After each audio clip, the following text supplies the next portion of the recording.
अस्सलाम वालेकुम साथियों। मौजू कब्र के बयान के आज के एपिसोड में हम जो हेडिंग बयान करने जा रहे हैं वो पिछली हेडिंग का बचा हुआ भाग है, जिसमें ये सब चीज़ आई थी। मैं और दोबारा बयान कर देता हूँ। बरज़ाख़ी ज़िंदगी कैसी है, समा मौती मुर्दों का सुनना, किताब और सुन्नत की रोशनी में। इसी मौजू को आगे बढ़ाते हैं और इसको आज इंशाल्लाह मुकम्मल कर लेंगे। तो इसमें एक हेडिंग आई, छोटी हेडिंग। नंबर 1, मुर्दे बोलते हैं। आप सल्लल्लाहु अलैहि वसल्लम का इरशाद मुबारक है, मरने के बाद नेक आदमी की मैयत अपने अहले खाना से मुखातिब होकर कहती है, मुझे जल्दी ले चलो, मुझे जल्दी ले चलो। और बुरे आदमी की मैयत, हाय अफसोस, मुझे कहाँ लिए जा रहे हो। हदीस बुखारी। इस हदीस से मरने के बाद मैयत का बोलना साबित होता है।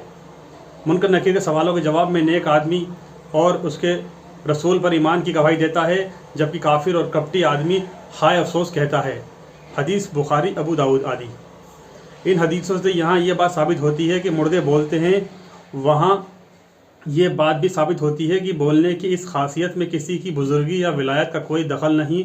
मुर्दा चाहे मोमिन या काफिर, नेक हो या गुनाहगार, सभी बोलते हैं। नंबर 2, मुर्दे सुनते हैं। रसूल अकरम सल्लल्लाहु अलैहि वसल्लम का इरशाद मुबारक है, जब मोमिन या काफिर बंदा अपनी कब्र में दफन किया जाता है तो वे वापस पलटने वाले अपने साथियों के जूतों की आवाज़ सुनता है। हदीस मुस्लिम। कब्र में मुनकर नकीर का सवाल मैयत सुनती है और अपने ईमान के अनुसार उसका जवाब भी देती है। जंग बद्र के बाद जब रसूल अल्लाह सल्लल्लाहु अलैहि वसल्लम ने बद्र में मरने वालों को संबोधित करके इरशाद फरमाया, तुम्हारे साथ तुम्हारे रब ने जो वायदा किया था, क्या तुमने उसे सच पा लिया? मेरे रब ने मेरे साथ जो वायदा किया था, मैंने उसे सच पा लिया। हज़रत उमर रज़ियल्लाहु तआला अन्हु ने कहा, या रसूलुल्लाह सल्लल्लाहु अलैहि वसल्लम, क्या ये सुनते हैं या जवाब देते हैं? हालांकि ये तो मुर्दार हो चुके हैं। आप सल्लल्लाहु अलैहि वसल्लम ने इरशाद फरमाया, उस ज़ात की कसम जिसके हाथ में मेरी जान है, मैं जो कुछ उनसे कह रहा हूँ तुम उनसे ज़्यादा नहीं सुनते। हाँ, अलबत्ता ये हमारी तरह जवाब नहीं दे सकते। हदीस मुस्लिम। इन हदीसों से भी ये बात स्पष्ट होती है कि मुर्दे सुनते हैं, और ये कि मुर्दों का सुनना किसी विलायत या बुजुर्गी का प्रमाण नहीं, बल्कि हर मुर्दा चाहे मोमिन हो या काफिर, नेक हो या बद, सुनता है। नंबर 3, मुर्दे देखते हैं। रसूल अकरम सल्लल्लाहु अलैहि वसल्लम का इरशाद मुबारक है कि कब्र में मुनकर नकीर के सवालों के जवाब में कामयाब होने के बाद मोमिन आदमी को पहले जहन्नम दिखाई जाती है, फिर जन्नत में उसे उसका ठिकाना दिखाया जाता है। इसी तरह काफिर आदमी के नाकाम होने पर पहले उसे जन्नत दिखाई जाती है, फिर उसे जहन्नम और उसमें उसका ठिकाना दिखाया जाता है। हदीस अहमद, अबू दाऊद आदि।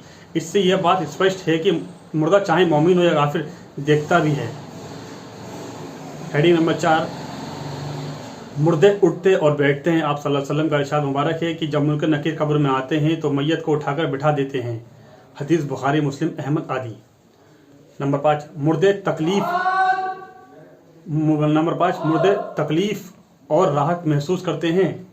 आप सल्लल्लाहु अलैहि वसल्लम का इरशाद मुबारक है, जब मुनकर नकीर काफिर आदमी को उठाते हैं तो वे बहुत ही घबराया हुआ और भयभीत होता है, जबकि मोमिन आदमी बिना किसी घबराहट और भय के उठकर बैठ जाता है। हदीस अहमद।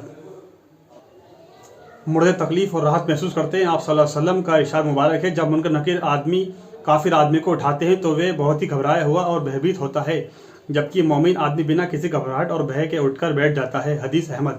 और आप सल्लल्लाहु अलैहि वसल्लम का इरशाद मुबारक है, जहन्नम में अपना ठिकाना देखने के बाद काफिर आदमी की हसरत और नदामत में वृद्धि होती है, जबकि जन्नत में अपनी क़यामगाह देखने के बाद मोमिन आदमी की खुशी और लज्जत में वृद्धि हो जाती है। हदीस तबरानी, इब्न हिब्बान, हाकिम। नंबर 6 हेडिंग है, मुर्दे तमन्ना और इच्छा करते हैं। रसूल अकरम सल्लल्लाहु अलैहि वसल्लम का इरशाद मुबारक है, मोमिन आदमी को जब कब्र में जन्नत दिखाई जाती है तो वह इच्छा करता है कि मुझे ज़रा छोड़ दो, मैं अपने घर वालों को इस नेक अंजाम की खुशखबरी दे दूँ। दूसरी हदीस में है, मोमिन आदमी इच्छा करता है, ए मेरे रब, क़यामत जल्द कायम फरमा, जबकि काफिर आदमी ये इच्छा करता है, ए मेरे रब, क़यामत कायम ना करना। हदीस अहमद, अबू दाऊद। इन हदीसों से मुर्दों का तमन्ना और इच्छा करना साबित होता है। हेडिंग नंबर 7, मुर्दे सोते और जागते हैं। आप सल्लल्लाहु अलैहि वसल्लम का इरशाद मुबारक है, कब्र में मोमिन मैयत से सवाल जवाब के बाद कहा जाता है, दुल्हन की तरह सो जा, जिसे उसके घर वालों में से महबूब तरीन हस्ती की अलावा कोई नहीं जगाता। हदीस तिरमिज़ी। इससे मुर्दों का सोना और क़यामत के दिन जागना साबित होता है। नंबर 8, मुर्दे पहचानते हैं। आप सल्लल्लाहु अलैहि वसल्लम का इरशाद मुबारक है, कब्र में मोमिन आदमी के पास एक खूबसूरत चेहरे वाला आदमी आता है, खूबसूरत कपड़े पहने हुए, बेहतरीन खुशबू लगाए हुए, और मोमिन आदमी को अच्छे अंजाम की खुशखबरी देता है। मोमिन आदमी पूछता है, तू कौन है? तेरा चेहरा कितना खूबसूरत है, तू खैर व बरकत लेके आया है। वह आदमी कहता है, मैं तेरे सत्कर्म हूँ। काफिर आदमी के पास एक बदसूरत गंदे कपड़ों वाला बदबुजार व्यक्ति आता है और कहता है, तुझे बुरे अंजाम की खुशखबरी हो, ये वह दिन है जिसका तुझसे वायदा किया गया था। काफिर कहता है, तू कौन है? तेरा चेहरा बड़ा भद्दा है, तू बुराई लेकर आया है। वह आदमी कहता है, मैं तेरे बुरे कर्म हूँ। हदीस अहमद, अबू दाऊद। इन हदीसों से मुर्दों का पहचानना साबित होता है। नंबर 9 हेडिंग, मुर्दे चीखते और चिल्लाते हैं। इरशाद नबी सल्लल्लाहु अलैहि वसल्लम है कि कब्र में काफिर पर अंधा और बहरा फरिश्ता या फरिश्ते मुसल्लत कर दिए जाते हैं, जो उसे लोहे के गुर्जों हथौड़ों से मारते और पीटते हैं। वह बुरी तरह चीखने चिल्लाने लगता है। काफिर के चीखने और चिल्लाने की आवाज़ जिन व इंसान के अलावा हर जानदार मखलूक सुनती है। हदीस अहमद, अबू दाऊद। इस हदीस से मुर्दों का चीखना और चिल्लाना भी साबित होता है। नंबर 10, नेक मुर्दे जिंदा और खाते पीते हैं। इरशाद बारी ताला है, और जो लोग अल्लाह की राह में मारे गए उन्हें मुर्दा ना समझो, ये बरज़ख में जिंदा हैं और अपने रब के यहाँ से रिस्क पाते हैं। सूरह आल इमरान आयत नंबर 169। किताब व सुन्नत के उपरोक्त दलीलों से ये बात स्पष्ट हो रही है कि बरज़ख की ज़िंदगी एक पूर्ण ज़िंदगी है, जिसमें मुर्दा खाता पीता भी है, सुनता बोलता भी है, देखता और पहचानता भी है, सोचता और समझता भी है, राहत और खुशी भी महसूस करता है। मुर्दा काफिर हो तो हसरत और नदामत महसूस करता है, रोता पीटता और चीखता चिल्लाता भी है। लेकिन बरज़ख में मुर्दे का सुनना दुनिया की ज़िंदगी के सुनने से अलग है। बरज़ख में मुर्दे का बोलना दुनिया की ज़िंदगी के बोलने से जुदा है। बरज़ख में मुर्दे का देखना और पहचानना दुनिया की ज़िंदगी में देखने और पहचानने से भिन्न है। बरज़ख में मुर्दे का खाना पीना दुनिया की ज़िंदगी में खाने पीने से अलग है। बरज़ख में मुर्दे का सोचना समझना दुनिया की ज़िंदगी में सोचने समझने से अलग है। बरज़ख में मुर्दे का राहत और खुशी महसूस करना दुनिया की ज़िंदगी में राहत और खुशी महसूस करने से अलग है। काफिर मुर्दे का बरज़ख में नदामत और हसरत महसूस करना दुनिया की ज़िंदगी में हसरत और नदामत महसूस करने से अलग है। बरज़ख में मुर्दों का रोना पीटना और चीखना चिल्लाना दुनिया की ज़िंदगी में रोने पीटने और चीखने चिल्लाने से भिन्न है, यानी अलग है, जिसे आज इस मादी दुनिया में हम नहीं समझ सकते। हकीकत यह है कि जिस तरह आलम अरवाह की कैफियत का इदराक मुश्किल है, इसी तरह इस मादी दुनिया में रहते हुए बरज़ख की हालत को समझना और उस इदराक का करना हमारे लिए असंभव है। कुरान मजीद इस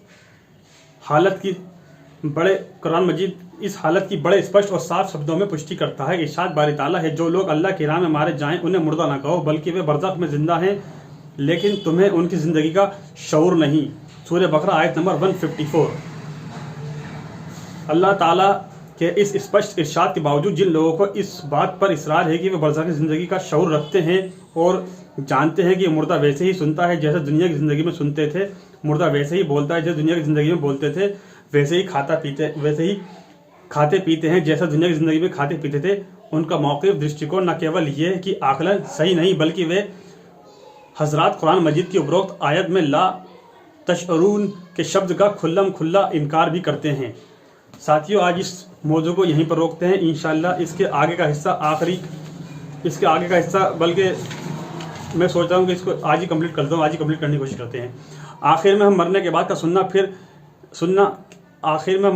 सुनना की विचारधारा वालों में से ये पूछना चाहेंगे कि बरज़ख में हर मुर्दे का, चाहे वो मुसलमान हो या काफिर, नेक हो या बद, वली हो या गैर वली, सुनना बोलना देखना पहचानना, मोमिन हो तो उसका राहत और खुशी महसूस करना, क़यामत कायम होने की दुआ मांगना, सब कुछ साबित है। फिर आखिर क्या वजह है कि केवल औलिया के सुनने को ही हमेशा बहस में लाया जाता है, गैर औलिया का सुनना कभी ज़ेर बहस नहीं लाया जाता? दूसरा सवाल यह है कि औलिया इकराम के केवल सुनने पर ही बहस क्यों की जाती है? उनका बोलना देखना पहचानना, खुशी और राहत महसूस करना, खाना पीना और दूसरे कामों को क्यों ज़ेर बहस नहीं लाया जाता?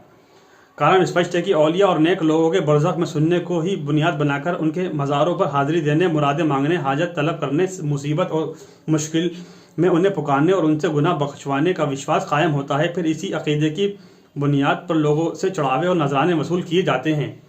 अगर लोगों को ये स्पष्ट बता दिया जाए कि मुर्दे केवल बरज़ख में सुनते ही नहीं, बोलते भी हैं, देखते भी हैं, पहचानते भी हैं, खाते पीते भी हैं, राहत और खुशी महसूस करते हैं, लेकिन ये सब कुछ इस दुनिया की ज़िंदगी जैसा नहीं बल्कि उससे बिल्कुल अलग है, तो उनका नतीजा यही निकलेगा कि दीन खानकाही का सारा कारोबार ख़त्म हो जाएगा, मज़ारों की रौनक और महफिलें वीरान हो जाएंगी, दरगाहों के भारी हुकूमत, वज़ाइफ, ग्रांटें और ठेके ख़त्म हो जाएंगे। सज्जादा नशीन, गद्दी नशीन, मखदूम, दुर्वेश और मुजाविर आम इंसानों की तरह पेट पालने के लिए मेहनत मजदूरी करने पर मजबूर हो जाएंगे। और ये मशक्क़त और मुसीबत आखिर कौन मोल ले? बाबर बाएश कोश की दुनिया का दोबारा नीस्त। साथियों, आज ये मौजू मुकम्मल होता है। इंशाल्लाह अगले एपिसोड में एक नए मौजू के साथ आपके सामने हाजिर होंगे। और इंशाल्लाह उस मौजू की मैं हेडिंग बता दूँ, उसका मौजू का हेडिंग होगी शौदा की बरज़ख ज़िंदगी। इंशाल्लाह अगले एपिसोड में आपसे मुलाकात करते हैं। तब तक आप मेरे वीडियो क्लिप्स को लाइक कीजिए, शेयर कीजिए और मेरे चैनल पर नया है तो सब्सक्राइब कर लीजिए, बेल आइकन को प्रेस करके प्ले कर दीजिए ताकि मैं जैसे ही वीडियो अपलोड करूँ उसका नोटिफिकेशन आपको मिल जाए। आप वीडियो देख सुनकर दूसरे लोगों को वीडियो को शेयर कर दें। दोस्तों, वीडियो को फैलाते जाइए, आवाम में पहुँचाते जाइए। अल्लाह ताला हम सबको इबरत हासिल करने की तौफीक अता फरमाए, हम सबको नेक अमल करने की तौफीक अता फरमाए और हमें कब्र के अज़ाब से बचाए और हमें जन्नत में दाखिला फरमाए। इंशाल्लाह अगले एपिसोड में आपसे मुलाकात करता हूँ। तब तक अपना ख्याल रखिए, मेरी दुआ में याद रखिए। अस्सलामु अलैकुम व रहमतुल्लाहि व बरकातुहू।